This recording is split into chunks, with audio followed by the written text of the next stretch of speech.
அமைதி பூங்காவாக இருக்கக்கூடிய தமிழ்நாட்டை எப்படியாவது கலவர பூமியாக மாற்றிவிட வேண்டும் அப்படிங்கிறதா பிஜேபி, சங் பரிவார், வலதுசாரிகள், அந்த சங்கிகள் எல்லாரோட ஒரே நோக்கமா இருக்கு.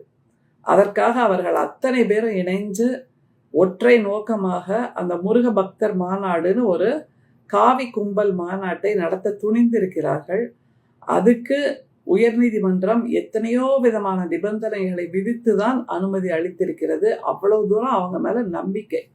ஏன்னா பிஜேபி, சங் பரிவார், வலதுசாரிகள், சங்கிகள் அப்படின்னாலே அவர்கள் இந்த மாதிரி கலவரங்களை உருவாக்குபவர்கள் அப்படிங்கிற அந்த ஹிஸ்டரி ஷீட்டராகவே இருக்கிறாங்க. அவர்களுடைய வரலாற்றை திருப்பி பார்த்தா இதுதான் அவர்களுடைய அடையாளம் அப்படிங்கிறது நம்ம எல்லாருக்குமே தெரியும்.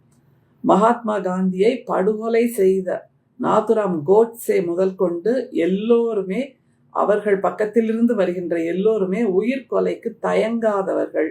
கலவரம் செய்து மட்டுமே தங்களுடைய காரியங்களை செயல்படுத்தி கொள்வார்கள் அப்படிங்கிறதெல்லாம் நம்ம திரும்ப திரும்ப திரும்ப திரும்ப பல முறை பேசியாச்சு. இந்தியா என்கின்ற அந்த அமைதியான தேசத்தில் 1980 தான் இந்த மாதிரியான கலவரங்கள் ஆரம்பிக்குது. நம்முடைய அமைதியான இந்த இந்தியாவில் எல்கே அத்வானி ஆரம்பித்த அந்த ரத யாத்திரையாக அவர் நடத்தி முடித்தார் அப்படிங்கிறதெல்லாம் நமக்கு நல்லா தெரியும்.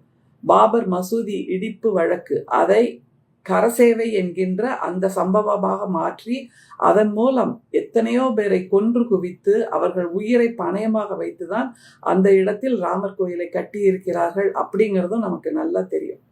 எனவே இவர்களை பற்றி இவர்கள் ஒரு மாநாடு நடத்துகிறார்கள் என்றால் அதில் ஆயிரக்கணக்கான சந்தேக கண் கொண்டுதான் பார்க்க வேண்டும். ஏனென்றால் இது மக்களுடைய பாதுகாப்பு சம்பந்தப்பட்டது, மக்களுடைய அமைதியான நடைமுறை வாழ்க்கை சம்பந்தப்பட்டது, அவர்களுடைய அன்றாடங்கள் சம்பந்தப்பட்டது. அதில் எப்படியாவது ஒரு கலவரத்தை உருவாக்கிவிட வேண்டும் அப்படிங்கிறதா பிஜேபிக்காரர்களுடைய ஒற்றை நோக்கமாக எப்போதுமே இருக்கும் என்பதனால்தான் நீதிமன்றம் முதற்கொண்டு மிக மிக ஜாக்கிரதையாக இவர்களுடைய விஷயங்களை கையாள்கிறார்கள் அப்படிங்கிறது நமக்கு நல்லா தெரியும்.